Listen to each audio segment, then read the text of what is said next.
Welcome back to Radical Thursdays. Hope you've had a great week. And in honor of Black History Month, this week we talk about the story of Fred Hampton, an infamous Black Panther activist. His life is full of bold moves that directly impacted the advancement of Black people all throughout the US and beyond. We hope that you will take something away from this episode and leave inspired by Fred Hampton's life and his call to action.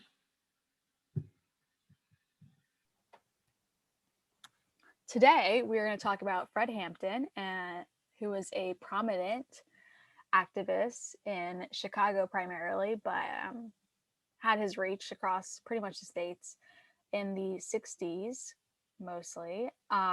He was a part of the Black Panther program, or party rather.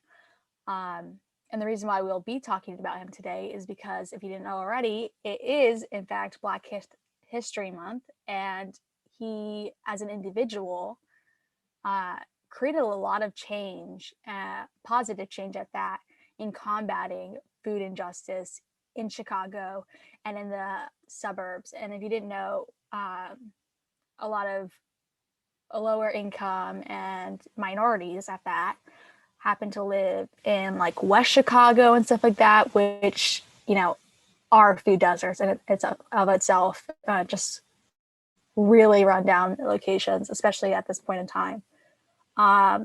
So that's that. Fred Hampton was born in Illinois on August 30th, 1948.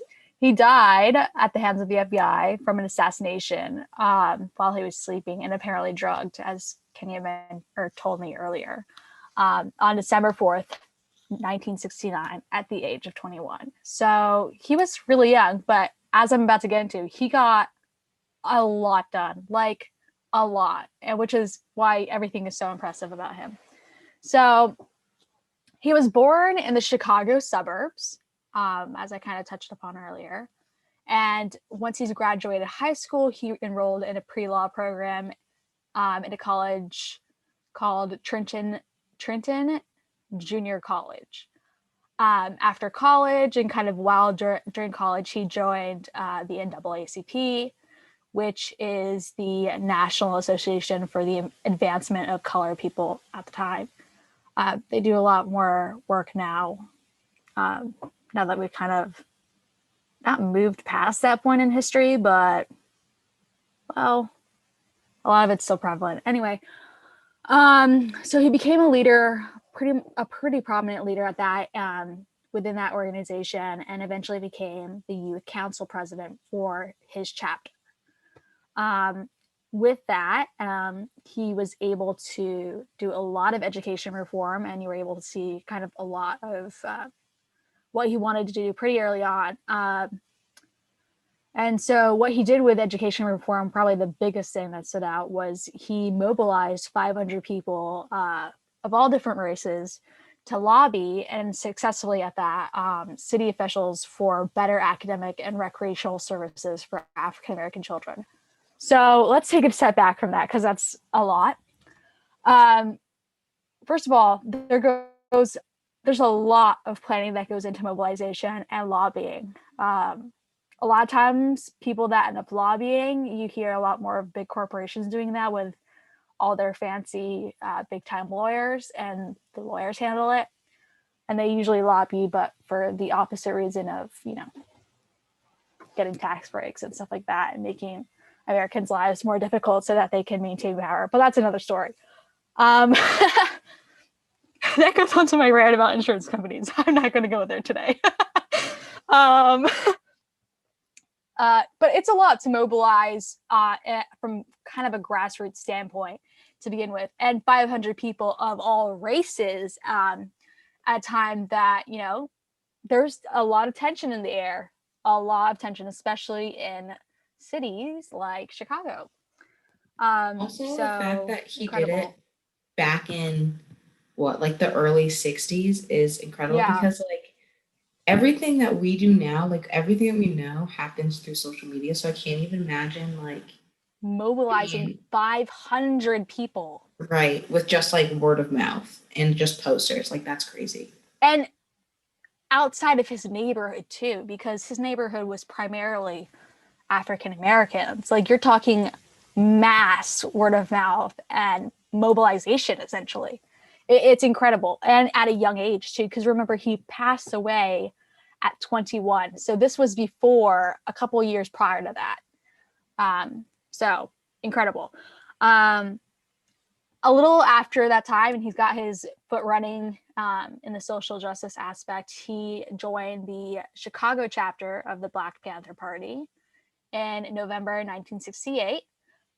There, naturally, I mean, you could see from his previous background, he quickly rose to a leadership power, becoming the deputy chairman of the Illinois chapter of the party, which is also incredibly impressive.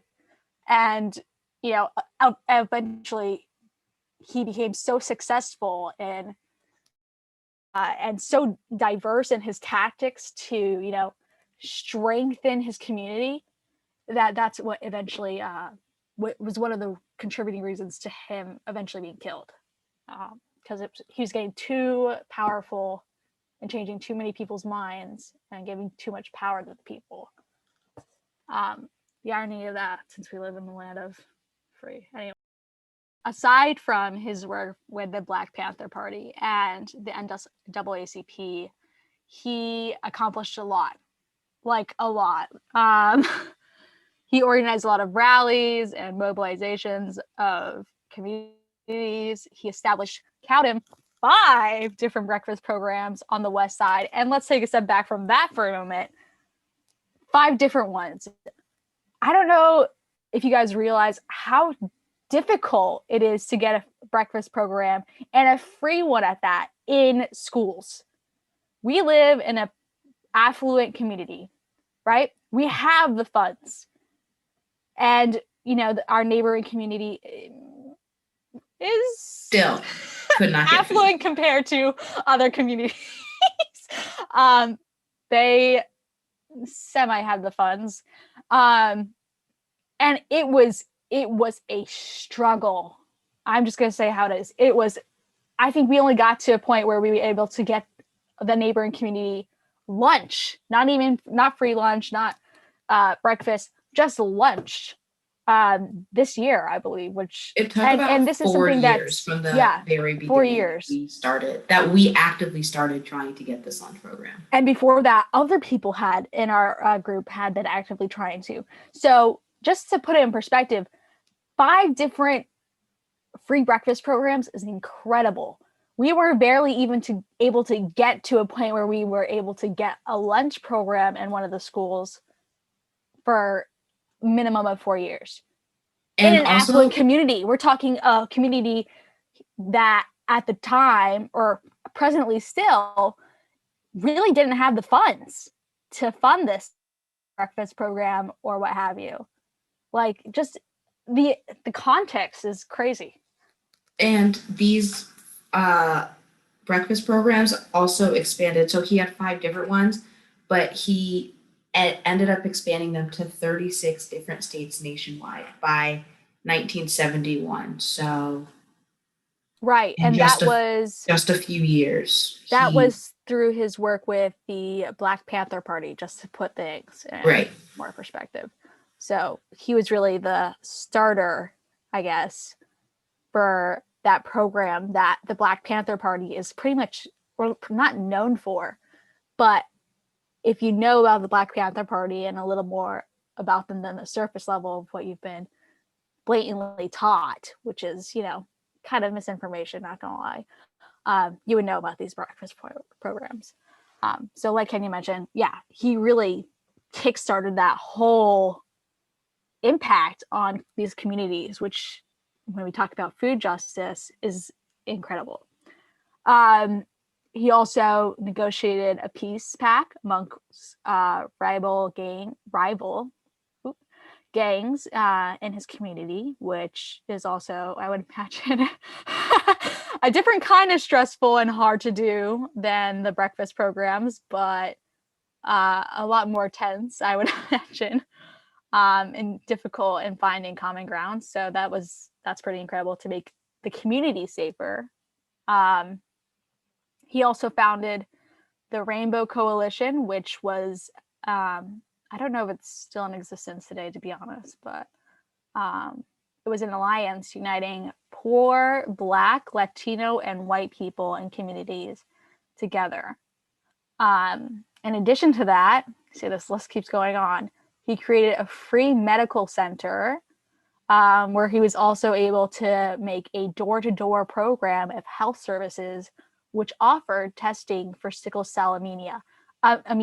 Anemia, Jiminy Cricket. Um, and for those of you that don't know, sickle cell anemia, oof, Jiminy Cricket. It's really giving me a tongue twister right now. Sickle cell anemia is a disease that is more prevalent in African Americans than the rest of the population. So, talk about specifics and stuff like that, and really making sure that your community is healthy and getting the medical care that it needs. This is important and huge at the time too, especially then when these kind of things weren't really offered at a wide scale that we have it now.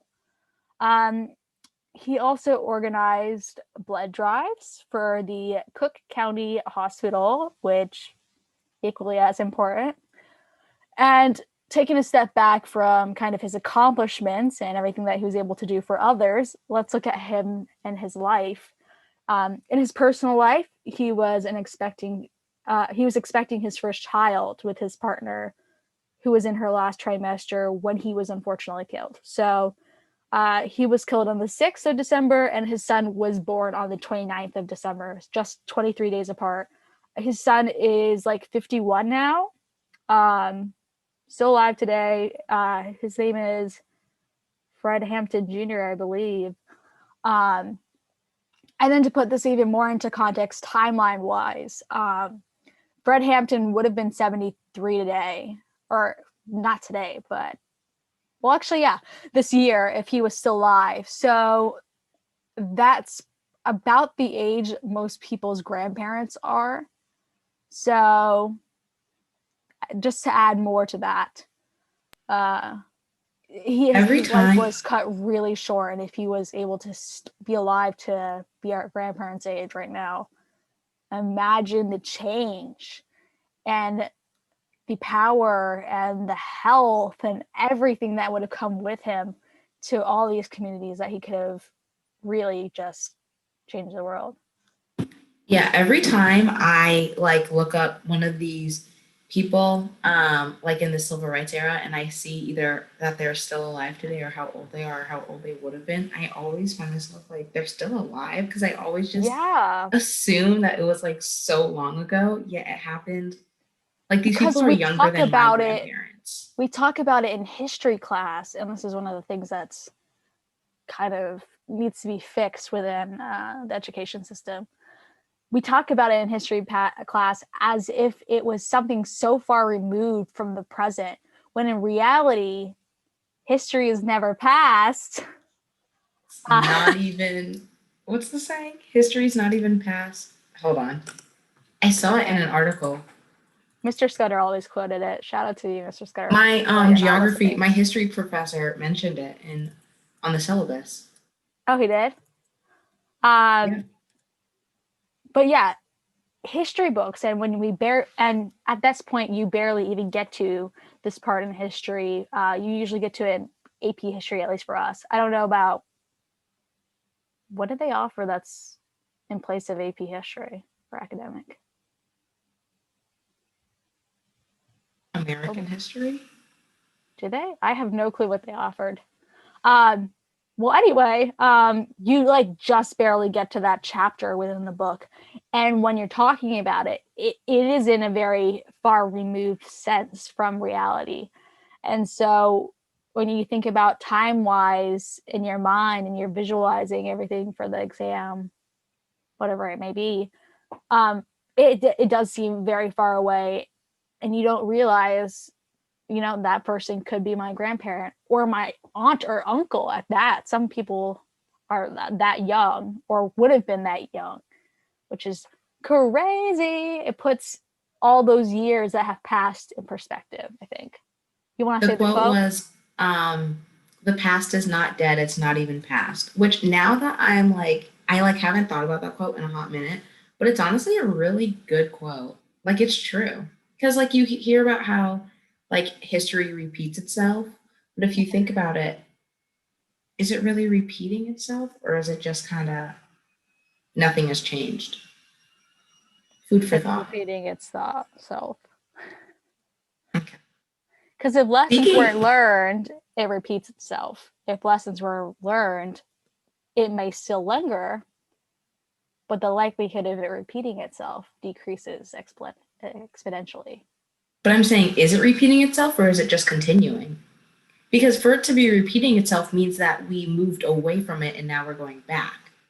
Did we just never It's leave talking where we about were? concepts, it's talking about large moments and concepts. So when you talk about the Civil War, you're talking about a large moment and concept in history. So if it happens again, which it almost nearly did, I don't know why I'm whispering as if it's going to happen if I talk normally, but when we're talking about history repeating itself, that's one of the examples. It's talking about moments in history rather than underlying roots, if that makes sense. So I So think the moments repeating racism themselves. never ends. So you can't say history, is repeating itself. It has always been there. Moments within that racism that have more information Right, can right. repeat itself. So like the Black Lives Matter movement is a repetition of the civil rights movement, The continuous but the underlying. racism Yeah, yeah, yeah. is not. Um. Anyway, So, so we mentioned a lot about Fred Hampton's involvement in food and food activism, and so obviously being a food activist group, we focus a lot on it. And so a lot of the quotes that you will hear us be saying during this food incorporation come from the article Feeding Revolution, the Black Panther Party and the Politics of Food by Mary Patorti. I'm not sure how you pronounce her last name, but yes, you can just Google that article and it will come up.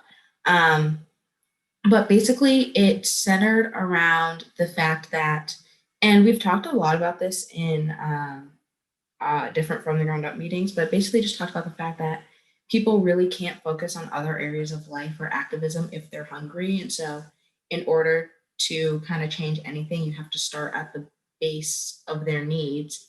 Pavlov's hierarchy of needs psychology. And by feeding their hunger and by getting, by solving kind of that first layer, then you were able to progress up the hierarchy and to just focus on other concepts of life. and the second layer of that would be uh, a lack of access to food could be an increase in crime, of stealing and stuff like that, or violence turning to gang violence. In the case of, well, not in the case specifically of Fred Hampton, but in the case of what he dealt with in, mending wounds. So that's kind of fixing the root of the solution. No pun intended. Got it, got Ah. it. Fixing the root of the situation and the problem heals the rest over time. It's not an instant fix, but by providing that food, they're less likely to, hey, go out to their corner store and rob it because that's the only way they're going to get food. So then they won't go to prison, and then they won't start that cycle of you see a lot of imprisoned people end up getting in, which, talk about mass incarceration that we have now, which is completely messed up for petty crime. Beside the That's point. a whole nother. We need to That's do an beside episode the point on that one. Oh my gosh, We could get into so many things that I've already talked about. that's gonna be next week's episode. We could talk about that then, even though. But yeah. Anyway, back to you, Kenya. So, Also, well, so I was reading this article. She mentioned that radicalized political economy of food production and distribution, and this concept, I personally had like never thought that deep into it, even when from the ground up participated in the Snap Challenge, where we um tried to live off of what people with food stamps or people who receive food stamps live off of. And so we tried I think living they're like food that with, EBTs now. are they, or just called SNAP I think they're program? EBTs now. Okay. Sorry. And so we just tried living off of that income, and it was beyond challenging. Well, That first of all, did not we were the succeed. only two that really tried it. No one else did.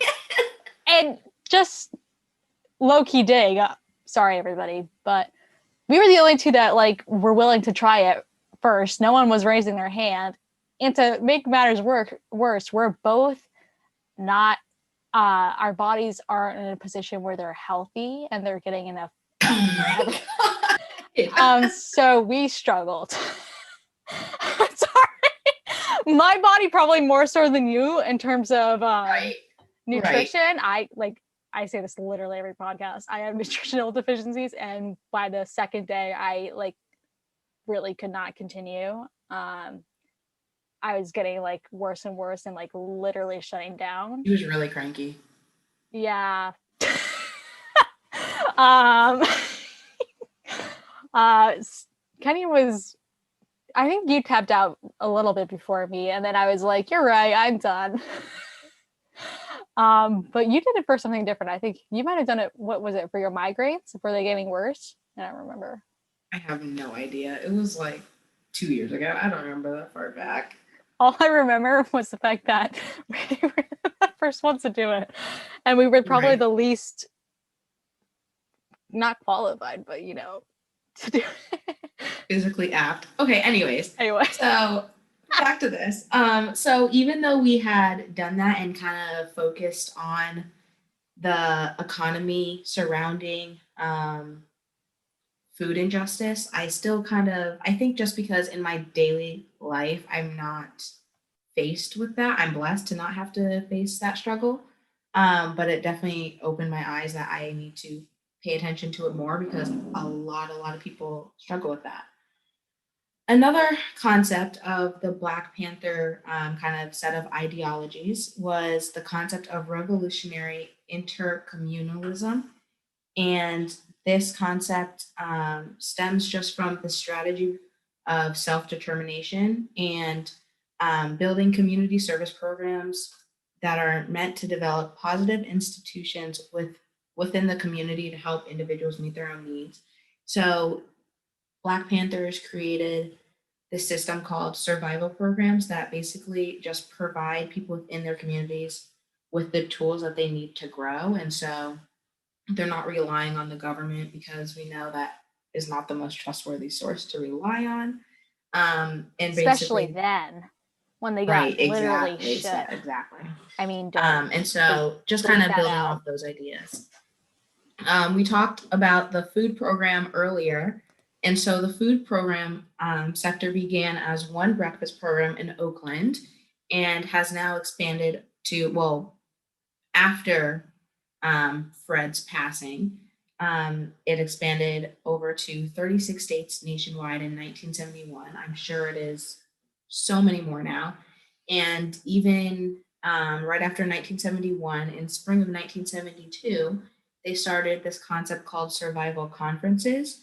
And kind of the way that they got people to attend was through the idea of free groceries. So it was like if you attend our conference and kind of learn how to um, not build your life, but enhance your life by yourself through your own means, you would get free groceries. And so that attracted a lot of people. And a few more things. There was the Black Panther Party. This is a direct quote, fostered an ideology of hunger predicted on the belief that capitalism was responsible for the people suffering, but that ironically also relied on the imperatives of capitalism to get businesses in line with their program. And so this concept. Is the tea. Kind of, what'd you say? Is the tea. It's just like it's an interesting concept to think of. I mean, it was very smart on their parts as to how to get people um, involved, but yeah, it's. I mean, it's kind of like the concept of what you used, what may be used for evil can be used for good. That's a Bible quote. Can you call them quotes if they're from the Bible? I feel like they can't. I don't know. That's a Bible principle, but it applies.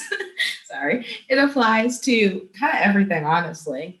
Um, and so, yeah, they're just kind of using capitalism in kind of working against the typical ideals that people have used it in the past to suppress people, and they're using it to their advantage.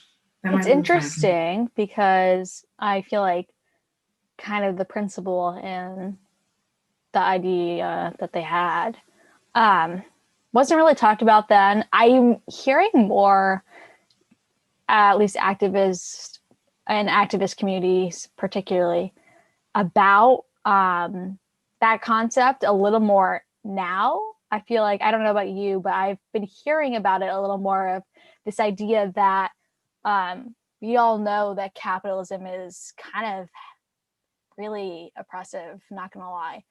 You can grow and you can grow exponentially within capitalism, uh, but you can crush a lot of people while doing it. And so and capitalism kind of grows the ideology in itself, and is the only way that it's kept alive is really on the foundation of sexism and racism and all those things.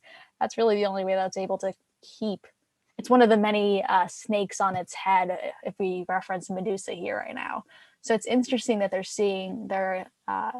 trying to figure out ways, because I really don't think, despite what people like to think and how people like to think that radical socialists are changing America, the reality is I don't think America is going to go out of a capitalistic um, model for a long time, for till we probably way past our death. I just don't see it. So, it's interesting to see how we can adopt these semi-socialist values and turn them around and try to make it into a capitalistic view, even though it's not, and use it against them to help people. So I don't know if anyone followed along with that, but it's something that I've been seeing more lately, which is interesting. Yeah, I agree. And so, one last thing, we touched on it before, just the idea that you need food for academic success. Um, and that just translates, or that transitions, shall I say, perfectly into BPP focus on education on top of food. So, other than food activism, they also focused a lot on education activism. And so, what we highlighted earlier kind of also played a role in the education, just the importance of knowledge of self. And so, through a lot of their, they have your standard curriculum, so your math, English, science, social studies.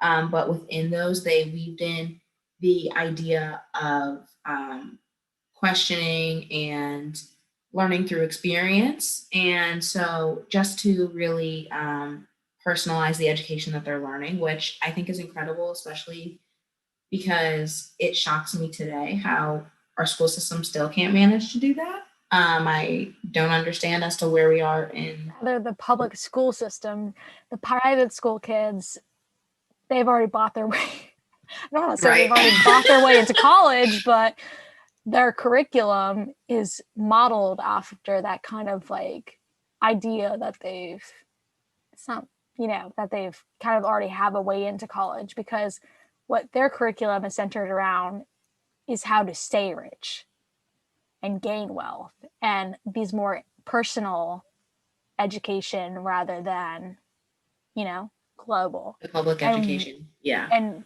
public is just more global and not personal. And a lot of times, in order to succeed in life and to grow as a person and to grow your wealth, which is incredibly important for all these other things that we're talking about, and for not relying on government quote unquote handouts, as people like to call them, when they're not even close to being enough. Um, you know, learning about self and curriculum and how to grow your wealth is important to combat that. So, Yeah. And I actually just wrote a paper for my math class yesterday about this idea. And basically, we read an article that addressed it addressed the geometry curriculum and how a lot of students are struggling and how kind of no one is maintaining the information, like regarding proofs and stuff like that. And the article kind of centered around a couple main ideas that um, one, students aren't taking the math that we're learning personal. And so therefore we hear it. And basically the only thing that we know to do with the information is to just spit it back out and get a good test score versus actually learning the concepts and being able to apply those concepts to other areas of life besides just math. And then it also just talked about how the study was done in a New York school. And for those of you that don't know, New York school system is incredibly good. It's one of the best in the country. And so it um, it was kind of just looking at the kind of parallel or lack thereof, I should say, between the success of the school and the scores compared to the lack of success in students' actual knowledge that they're retaining and that they're taking with them. I digress. Anyways, this school did the opposite of that. The Black Panthers did the opposite of that, which is crucial for all students, but especially for Black students during this time, obviously, and it just built up your self-worth and all of that. yeah, it's Yeah. important for generational wealth, which a lot of white people have, whether they like to admit it or not. Whether you think you're poor, but you own a plot of land that you inherited, which is worth millions if you think about it. Literally all That's of inherited HGTV. wealth. And people don't like to think about that. They like to call themselves poor. Poor my ass. We've been Bleep watching that a out. lot of we've been watching a lot of HGTV, uh, and that's literally all it is. It's but crazy. talking about generational wealth, you know, people, some of our friends included, who came over quite literally on the Mayflower, have been having, centuries to develop this wealth. And so getting these programs in place, be it through Black Panther Party, is important to start growing people's wealth that they weren't allowed to even grow. Okay, next point. So looking at the school systems, they started off as the children houses. They were two homes in North Oakland where children of Black Panther members stayed if their parents were traveling. And these children that would go to these houses were educated as well as fed and lived there while their parents were gone. The children's houses turned into Intercommunal Youth Institute, IYI, in 1971, and they later changed that name to Oakland Community School, which is also referred to OCS. That was the most prominent or well-known name for the school. And so at OCS, teachers were not paid, but they were subsidized through housing and food expenses. And so, reading another article that reflected Erica Huggins, she was an educator at OCS. She's still alive today. Um, but she reflected on her time there, and she said that um, a lot of OCS, a lot of their values and ideals for the way that they functioned as a school was on the function of need. And so whatever the child needed for their whole well-being, the staff there provided. And so they had started off with the one meals like they had done with the breakfast programs, but they ended up expanding it to 3 meals for all students, whether they were living there or not. It kind of gives me Montessori vibes, It but does, yeah. plus like, well, at least at my Montessori, I was given you know, food. I didn't have to bring food. So I don't know about other Montessoris, but Montessori vibes plus food, question mark. If other Montessoris don't give food, I don't know if they do or not, but very interesting. So the OCS also taught, so like I mentioned, they had taught the standard curriculum with the inclusion of encouragement to question and learn through experience. This was one thing I found fascinating. One of their experiences that they did was the slave ship simulation, and so they took these children that were in school and they basically created a slave ship scenario. And through this concept, the students were able to like think of questions like, "Oh my gosh, how do they use the bathroom? How did they shower? How did they eat?" Just kind of basic questions that are kind of not so basic that you don't think of if it doesn't directly impact you. Me being included in that. And so there's been a couple arguments that it's like really detrimental to the children and all of this stuff. But at the end of the day, and this is coming from the educators themselves, it's not detrimental. It's just helping them to, I mean, obviously you have to do it in moderation. So you can't completely overload these children with like all these horror stories, but you have to do it to a point where they understand where they came from and they understand their history. And in the This at the end of the day, comes it benefits them. this comes back to a conversation we were having a couple months ago when we were having our was it weekly talks about race, kind of in the height of the Black Lives Matter 2020 Black Lives Matter rather protests, because Black Lives Matter has been around for a couple of years now, but it kind of goes in waves, I would say. Um, we were talking about kind of there were two women there, two white women who were talking about exposure to their children and how they could expose their children to these harsher, not really harsher, but harsher uh, views of the world, basically. And you know what? We kind of just said that for these minorities, whether it be Latino communities that come in, or Asian American communities that come into, or Native American, or what we were talking about most directly, Black communities, have been having these difficult conversations since well, except for Native Americans, since we immigrated here, minus Native Americans who have just been having it since they've been immigrated upon.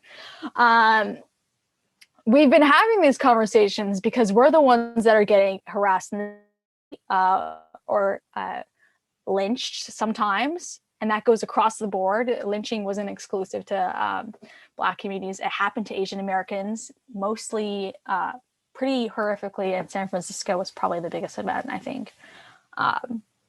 Mass harassment to Latin Americans and, Central Americans and stuff like that, to the point where it's more, and, people kill them because they think more presently that we're taking their jobs when we're not. Maybe you're just not qualified. Ever thought of that?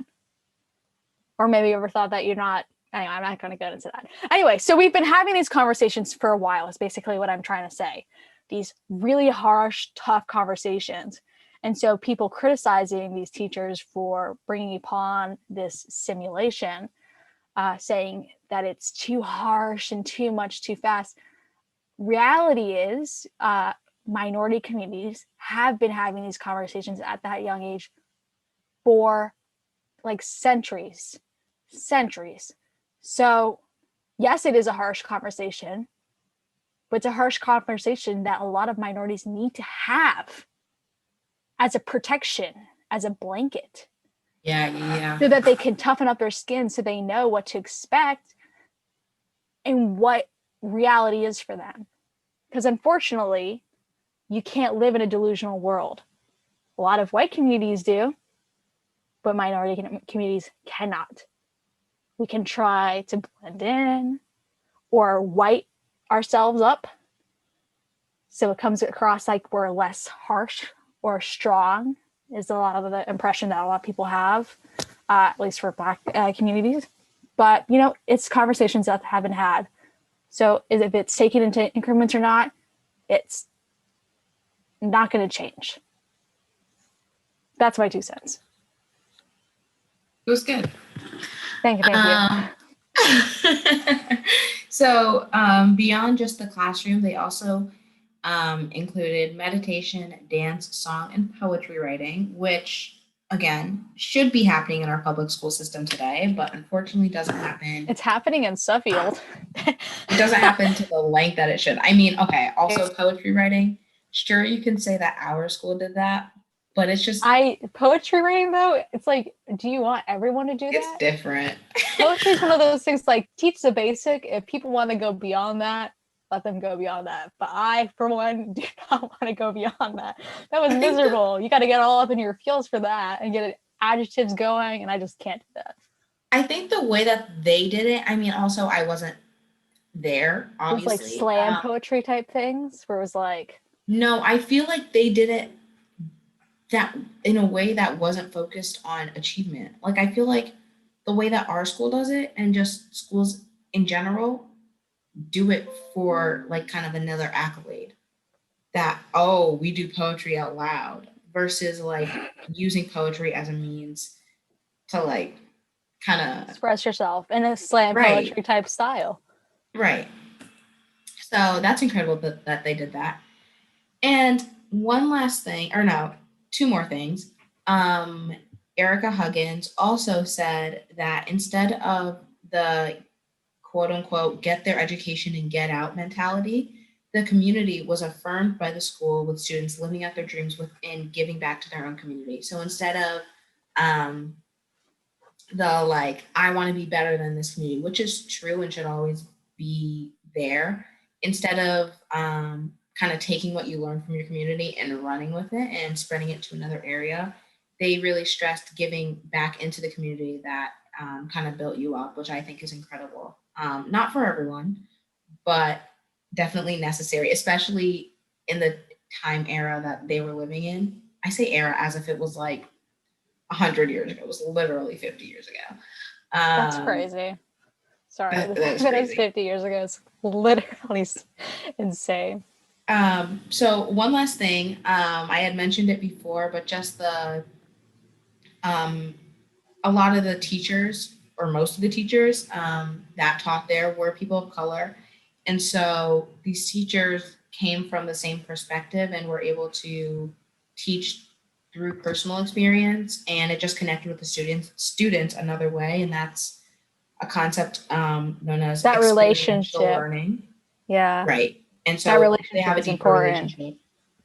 And so we've been talking a lot about this in my classes personally, but just experiential learning is the concept of teaching based on your students' lives versus some abstract ideas that they can't connect to. And so through this, the students are able to just find a deeper connection, and it makes them more willing to learn when it's something that they're actually interested and care about. And they're able to apply it down the line. And it also, which when I was researching more about it, it also creates room for critical reflection, which is just discussing your personal stereotypes and using them to build new awareness, which I had never thought of. And it just kind of, you're learning based on your personal experiences and you're learning how to change it, and it gives you motivation to change, which was all very necessary 50 years ago and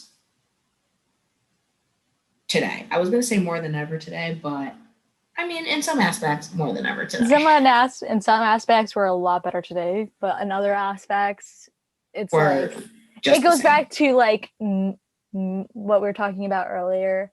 The general, what happened is not what's happening today, but the underlying roots of what happened is. Yeah. So, okay. So Kenya has so graciously provided a quote here for us, specifically about his death and assassination. It seems like she got it off of archives.gov /research /African American /individuals /Fred Hampton. I assume just look up Fred Hampton and click the archives link. Okay, let me read it. On the evening of December 3rd, 1969, William O'Neill, who was employed by the FBI to infiltrate the Black Panthers party, slipped a powerful sleeping drug into Hampton's drink, then left. Officers were dispatched to raid his apartment at that point, and they stormed in and opened fire, killing his security guard, and then they opened fire on Hampton's bedroom where he laid unconscious from the drug with his sleeping almost 9-month-old pregnant fiance, which is what we talked about a little bit earlier about how, it happened while she was literally in her last trimester. After the gunfire, he was found to only be wounded and not dead. Upon that discovery, an officer shot him twice in his head and killed him. The remaining 7 Panthers who were not killed were all arrested and indicted by a grand jury on charges of attempted murder, armed violence, and a variety of weapon charges. These charges were eventually dropped when, during a later investigation, it was discovered that Chicago police fired 99, which I believe was actually 100 shots, with the Panthers only shot once. So this is referencing just in general towards everyone. But in terms of Fred Hampton, let's take it back to him for a minute. They shot him 100 times to ensure that he dead, with his pregnant wife right there. So now let's bring that up to present day. Let's look at repetition in history, right? Let's talk about Breonna Taylor laying in her bed. Same thing. Not same thing because they didn't stalk her for a while and literally plot this assassination with the help of the FBI, but same kind of concept of the police going into an apartment forcefully, not identifying themselves, and shooting while people are asleep. So talk about things that in the past never passed. This is kind of one of those things. This is more of a kind of a racism thing underlying, but more of a personal thing in terms of Fred Hampton. But the reason why, as I kind of mentioned earlier, they assassinated him was because he was making immense progress. If you remember when I was talking about all those accomplishments he made in his community, in communities across the country through his programs that were later adopted by the Black Panther Party.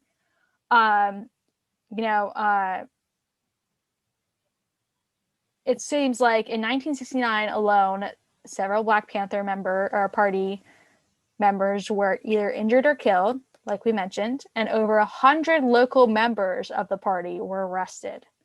So this was an effort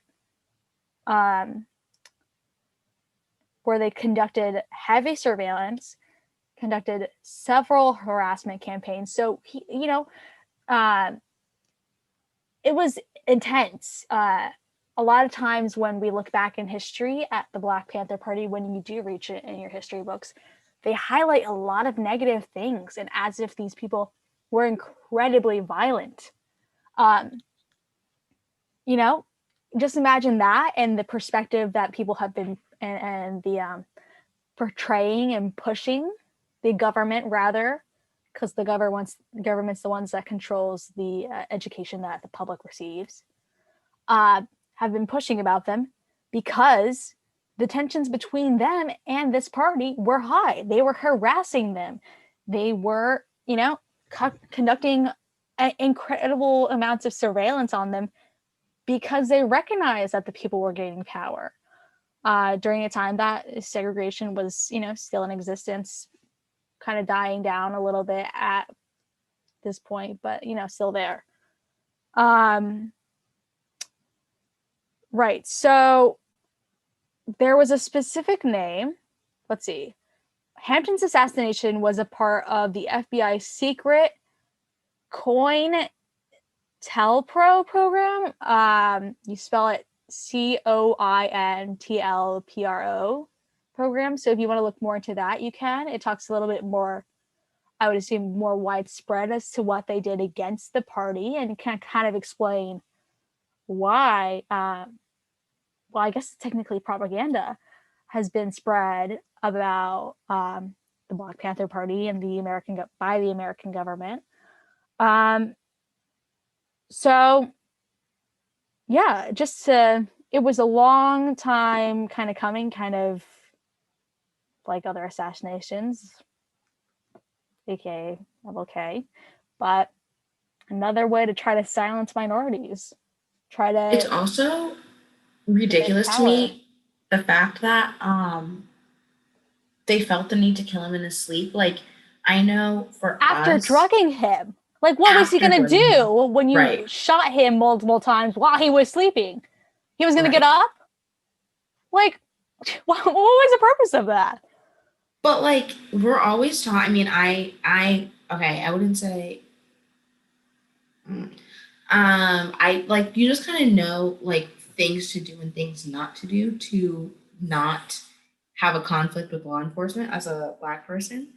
Um, but now, like with this story and with Breonna Taylor, we know that you can't even like there's nothing that you can do at this point. Like you can be Without working harming anybody. in the system. Like she was what an She EMT. was a You can be yeah working EMT. for public service. You can be in your house. You can be sleeping. You can do You can all be a these things. law-abiding You're citizen. living exactly. You're living a perfect life. You're clear of dealing with police, but that's not even accurate. And And just to they be will clear, just Breonna Taylor was not the only person that was shot and killed in her right, sleep, right. leading up past, Fred Hampton. It's just one of the more prominent ones that kickstarted the Black Okay. Lives Matter movement a little more. That was one of those kind of inflammations that they've had in the movement throughout the years. Okay. Inflammation makes it sound bad, but well, I mean, No, what happened it's was true. bad, but you know what I mean. Um, so yeah. So, Kenya, want to tell us our inspirational quote after talking about something so kind of sad? Ending on a sad note. So the inspirational quote for today comes from Fred Hampton, of The course. man, the myth, the legend. The quote is, "If you dare to struggle." Oh wait, sorry. Pause before I do this. I read a quote when I was looking at quotes about him.